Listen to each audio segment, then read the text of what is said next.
क्या नाम है बहन जी आपका? हैं? कहाँ के रहने वाले हो? बताऊँ अभी? आजा। तो ये जो मैंने सुना ये जो मंदिर है ये किसने बनाया था यहाँ शिव जी मंदिर? किससे पूछते तोड़? मैंने तो तोड़ भी नहीं रहा। अच्छा लॉकडाउन से पहले हमने इसका गुम्बद निकाला 60 फीट का। अच्छा। और छोटा मंदिर का तोड़ के हमने बड़ा बनाया। तो ये जो मंदिर बनाया है ये आपने अपने पैसे से बनाया या पब्लिक के पैसे से बनाया? इससे पूछ के तेरी है के? वो डालते थे बाकी अपने घर से भी लगाते थे, हमने चंदा नहीं काटा था। तो मंदिर के साथ कोई दुकान भी थी? कौन है मालिक? कौन है इसका मालिक? वो किस चीज़ की दुकान थी? अच्छा वो कब से बंद, कब से मतलब खोल नहीं रहे थे दुकान को? 6 महीने बाद उनकी माता जी की डेथ होगी तो उस टाइम हमने दुकान बंद कर दी थी। उसकी दिमागी हालत ठीक नहीं थी इसलिए बंद करी थी। तो अभी 17 तारीख को क्या हुआ? लोगों ने लेके वो दुकान तोड़ दी, उसमें मनाली का सामान सारा निकाल लिया और उसको तोड़ दिया। अच्छा दुकान को तोड़ दिया। तो आपने 112 पे फोन किया? तो उसके बाद कोई पुलिस आई आपके पास?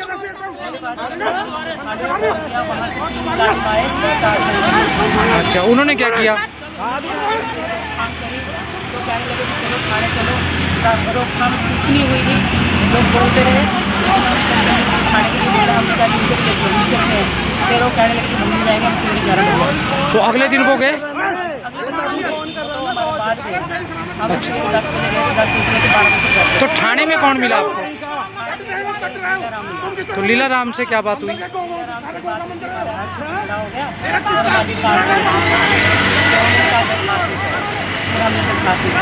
अच्छा दरखास्त लिखने के बाद क्या किया आपने? जैसे हम गए थे रिश्तेदार से मिले गुड्डी रहते। अच्छा लीला राम से जब बात नहीं उसके बाद आपने क्या कहा किया? 18 तारीख को ये कहने लगे थाने के बाहर सारे बंदे इकट्ठे हो गए, किशोर था, वो लड़के थे, ये सारे इकट्ठे हो गए। हम आपस में फैसला कर लेंगे, आपको दुकान देंगे, लेकिन शर्त ये रहेगी कि आपको बिजली का बिल पूरा देना पड़ेगा, मंदिर का जितना तेल पानी का बिल उसका बिल देना। तो मुझे ये बताओ ये दुकान तोड़ी किसने थी और किस किस शय पे तोड़ी गई? कौन कौन बंदे थे उसमें? किशोर था जी और संदीप शर्मा था जी, कमलेश जो इनके साथ बोल रही थी और सोनिया थे जी और रमन थे। जब इन्होंने तोड़ा तो आपके साथ कोई लड़ाई दंगा भी किया? बारी पकड़ी हुई थी हाल में, जब छोड़ने के लिए पकड़ा गया तो फिर उन्होंने धक्का देने की कोशिश करी, उन्होंने वहाँ पर धक्का दिया तो ऐसे करके थोड़ा हाथ में लगी हो।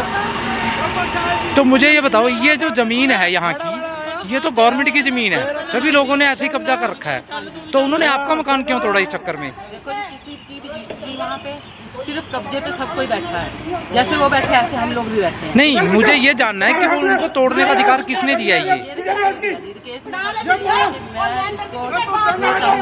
मैं MC मौके का मैंने उनसे रिक्वेस्ट भी करी 3 साल पहले भी, मैं क्या मेरी जो नंद है इनको आप मेंबर रख लो, कह रहा कि किसी कीमत में नहीं रखूँगा, वो बदतमीजी और क्या कहता है। तो मुझे पता चला उन्होंने मंदिर के नाम से लोगों से पैसा भी बहुत इकट्ठा कर रखा है। 11,000 की काटी, किसी की 5100 की काटी, ऐसे पर्ची काटी, उन्होंने चंदा इकट्ठा किया। तो इन्होंने चंदे का किया क्या वहाँ पे? बस। और दूसरा मुझे पता लगा ये बिजनेस क्या करते हैं, ये जो सूर्य और क्या इसका किशोरी है कृष्ण है, इनका और क्या काम है? ये गिरेगी ना अभी यही का काम तो जी दारू बेचना है, वो शराब बेचता है और अलग ये इतना मालूम क्या करता है। तो ये जैसे आपने बताया कि वो दारू बेचता है, तो इसके बारे में आपने पुलिस को जानकारी दी तो गिनने कि ये शराब बेचता है? ऐसा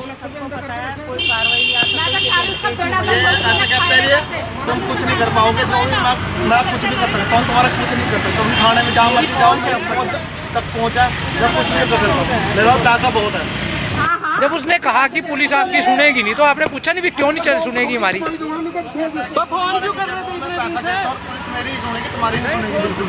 और मैम जब मैं पैसे भरते हैं पुलिस वालों के, तो मैंने सुना उसने डाकखाने में भी बहुत सा पैसा जमा करा रखा है अपनी बेटियों के नाम। हम इसके बारे में जानते हैं। जब पुलिस कमिश्नर से मिले तो कमिश्नर साहब ने क्या कहा अपने लीडर को? ये पूरी जांच करके मेरे पास पूरा ये आना चाहिए। तो उसकी जांच रिपोर्ट आई? ये जो आपके एरिया का एमसीएच का मकान क्यों नहीं तोड़ा इन्होंने फिर? हाँ बहुत भाई मैं बीजेपी से हूँ, मेरा मकान कभी नहीं टूटा। तो आप मीडिया से क्या चाहते हो?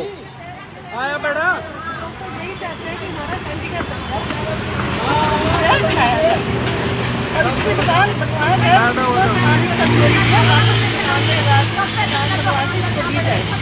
हम तो ये चाहते हैं।